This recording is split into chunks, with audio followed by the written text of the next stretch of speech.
Welcome to the Slightly Greener Life podcast. This is your host, Tanya Harris. I am an award-winning environmental toxin expert, best-selling author, and mother of three. I created this podcast as a place to help busy moms ditch the overwhelm and start living a low-toxin life. Now, let's get into this week's episode. Welcome to the Slightly Greener Life, episode 12. In today's episode, we're going to dig into 4 simple steps you can take that will make a big impact when it comes to reducing harmful chemicals in your home without the overwhelm. It can be hard to know where to start when it comes to reducing toxic chemicals, but just know that whatever step you take is an important step for your health and for your family's health.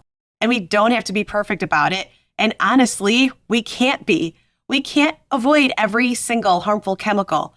But we can take steps to reduce our exposure when we can. We have more control than we think we do. And I think that's very refreshing because I don't know about you, but I thought I had to be perfect when I was first starting out. I was going to have the perfect, as few toxic chemicals as can be house, and everything was going to be great. Not so much. I was really freaking out at what I had left, which was almost nothing. And forget about the cleaning products, that really threw me over the edge. You might remember me talking about crying on the floor in front of my cabinet under the sink and just tossing cleaners into a garbage bag, wondering, now what am I going to do? And how on earth am I going to replace all of this stuff without going broke? So I really drove myself and my family crazy. And what I was doing was I was building a lifestyle that we resented. But luckily, I went through all that, so I can be here to tell you that it doesn't have to be that way, and it shouldn't. Whether you're just starting out or you have been consistently buying safer products and detoxing your home, today's tips will help free up even more of your time. So one of the questions I'm asked most is, what are these smaller steps that I can take that will get me the biggest results when it comes to detoxing my home? Because again, it can be so overwhelming. So I believe that there are 4 main steps that you can take. And whether you do 1 or 2 of these at a time or do them all, it can really have a big impact on your family's health. Even better, there's steps that once you take them, you're really done. These are things that set up a few main areas of your home to be as non-toxic as possible.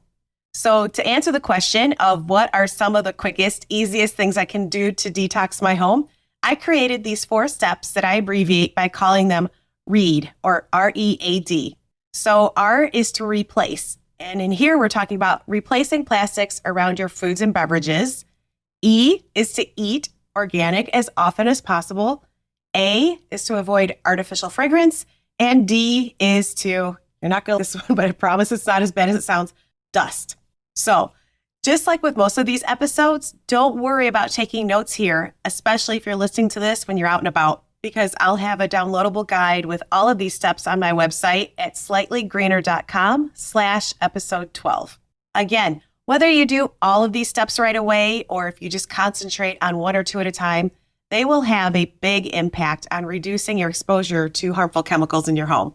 So let's jump right in and start with R, which is to replace plastics around your foods and beverages.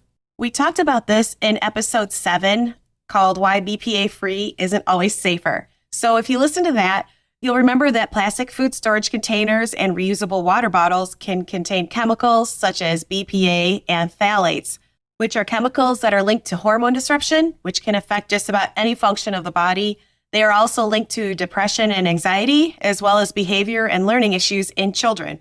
And these chemicals can leach from food storage containers, reusable water bottles, and even your plastic cooking utensils, especially when they're heated. So one thing you can do is don't put these items into the dishwasher or place hot foods or drinks in them, or even stir hot foods with plastic cooking utensils. And don't leave plastic water bottles in a hot car. I talk more about the reason why in episode 7. So if you haven't listened to that yet, I'd recommend doing that. We also go more in depth about why BPA-free isn't the safest option because of the substitutes that are used. But anyway, back to this episode. The great news is that there are simple things that you can do to reduce your exposure to these chemicals. One of the things you can do is replace food containers, your plastic food containers, and reusable plastic water bottles with glass and stainless steel options. There's brands such as Pyrex and Snapware, and they have great glass options to replace food storage containers. And they do have plastic lids, so I recommend not placing the lid on a hot food item until that food has cooled down, and then don't let the food touch the lid. And when it comes to reusable water bottles, there's brands such as Life Factory and Swell, which are great options. And Life Factory has glass bottles, beverage glasses, and even food storage containers and baby bottles that are surrounded by silicone. So they're hard to break. And believe me, I've dropped them. So they're a great option for glass. And Swell also has stainless steel options available in really fun patterns. So they're fun to pick out and bring with you. And I think they have some food options as well. But when it comes to replacing all of your plastic food storage containers and your reusable water bottles, I know that can be overwhelming. So again, this is where that choose your top 1 or 2 rule that I have comes in. And that's on one of the first couple episodes also. But that's basically choosing your top 1 or 2 most used items and just replacing those first. And then you can go on from there and just replace as you have time to. Next up is E, eat organic as much as possible. So pesticides have been shown to be toxic to the brain and nervous system, and they affect the endocrine system, which again regulates every function of the body. And they've been linked to things like ADHD in children. But studies have shown that eating organic for just several days can greatly reduce the levels of pesticides in the body. And I know it's not always possible to eat strictly organic. So one thing you can do is follow the environmental working groups, Dirty Dozen and Clean 15 lists. So the environmental working group studied pesticide levels on produce, and they separated them into 2 groups. The first one is the produce that's listed on the Dirty Dozen list were found to have the highest levels of pesticides. So these are the ones that should be bought organic if possible. And then the produce on the Clean 15 list had the lowest levels of pesticide residues, and those can be bought conventionally grown, meaning not organic, as opposed to buying them organic.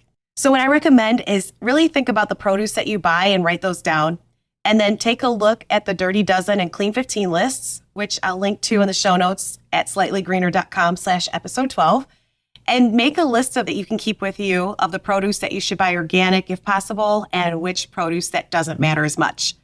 Now, when you go to the store, you'll be confident in knowing what to buy.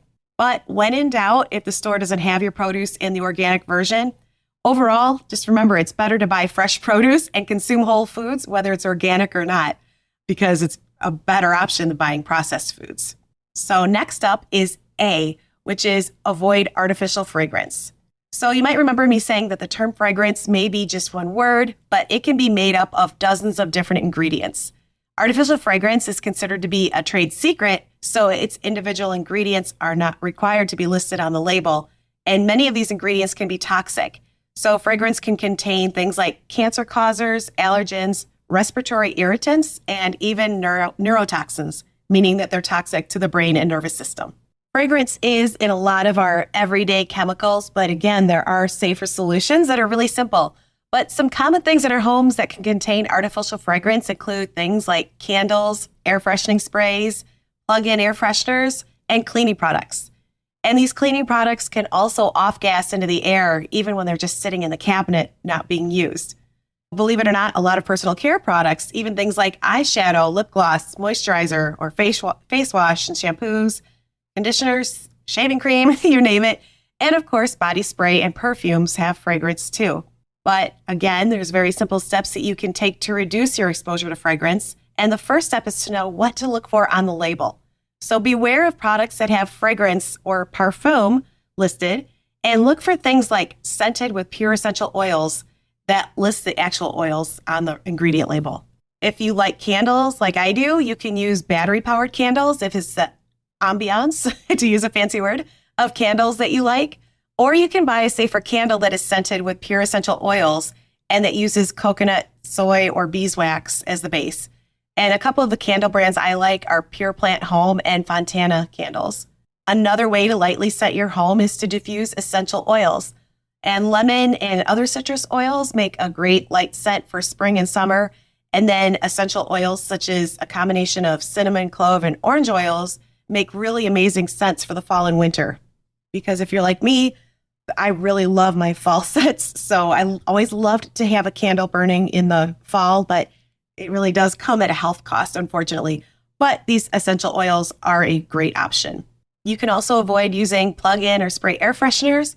And you won't miss these if you can diffuse essential oils, or even better, if you can get used to your house not smelling like fresh flowers or clean laundry detergent.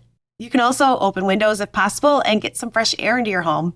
Or you can use baking soda to absorb odors in carpets or on upholstered furniture. And you can also leave a box open in areas like stuffy small closets or bathrooms. And there's more info on a lot of different ways to absorb odor with baking soda in episode 8. But these are all really just simple ways to freshen the air in our homes without the harmful chemicals. All right, the last step is D for dust. And believe it or not, common household dust is one of the biggest exposures to toxins in our homes. A study from George Washington University found things like flame retardants, hormone disruptors, and even lead in common household dust. Now, before you hit stop on this podcast because you think I'm going to tell you that you have to dust your house all day, every day, if you know me by now, you know I'm not going to tell you that. I don't walk into every room with a dusting cloth or follow my family around with a vacuum or a dust rag. I'm also all about the smallest amount of work that you can do that has the biggest impact. So again, you don't have to dust your entire house every day, but if you can concentrate on dusting the areas where your family spends the most time, which is typically like a family room or bedrooms or kids' play areas, if you can just do that once a week, that will make a big difference. And then you can just resume a normal cleaning schedule of every other week or so for the rest of your home. And the good thing about a regular dusting schedule is that after a couple of months of consistent dusting and getting that routine down, the amount of dust in your home can really decrease, making it much easier and quicker to get that dusting done. There are a few other simple steps you can do too to help keep dust at bay. So one of them is to be sure to take shoes off before you enter your house, because it is surprising what can be dragged in from the bottom of your shoes. So leaving them at the door is a good idea, because whatever comes in on the bottom of your shoes can end up in your household dust.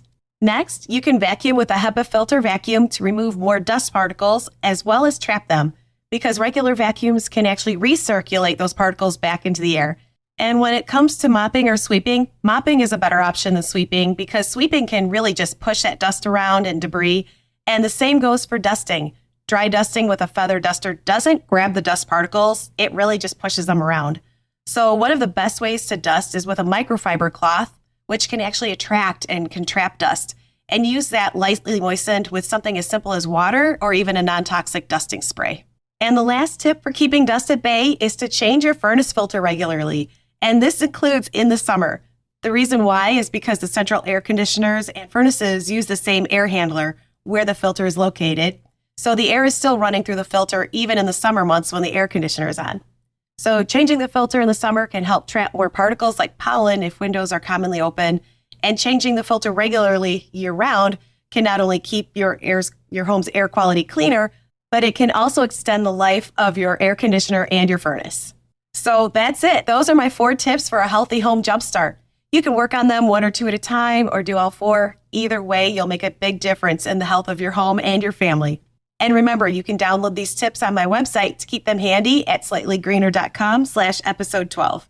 And if you'd like to find out what others are doing to go slightly greener, I'd love if you'd want to join my free Facebook community. The link to that will be listed on my website in the show notes also, or you can search Slightly Greener Community on Facebook to request to join. Thanks for joining me this week, and I'll see you in the next episode. Are you tired of trying to figure out which ingredients are safe and which products are truly safer? The Slightly Greener membership is here to help you eliminate any guesswork. With an easy step-by-step process and a supportive community, you'll learn how to transition into a low-toxic lifestyle with just a few small changes at a time. This membership will provide you with the knowledge, tools, and support you need to keep your home looking and feeling healthy without turning your lifestyle upside down. You'll learn which ingredients to avoid and which brands are truly safer, so that your search for safe products becomes easy and automatic. Imagine being able to make simple swaps that significantly reduce toxins in your home without sacrificing convenience or comfort. No more hours of researching trying to find safe products and no more guessing. I'll take the guesswork and hours of research off your plate, leaving you with more time to enjoy living a low-toxin lifestyle. Join the membership today and be free of worrying if your products may contain hidden toxic chemicals or worse, greenwashed formulas that are marketed as all natural or eco-friendly that turn out to be anything but. So empower yourself with this knowledge so that you can keep your family safe while saving money, time, and your sanity. Find out more at slightlygreener.com/membership. Thank you so much for tuning into this episode of the Slightly Greener Life podcast. Please take a moment to subscribe to the show, and then be sure to share it with a friend who you know wants simple steps to living in this complex world. I'll see you next time.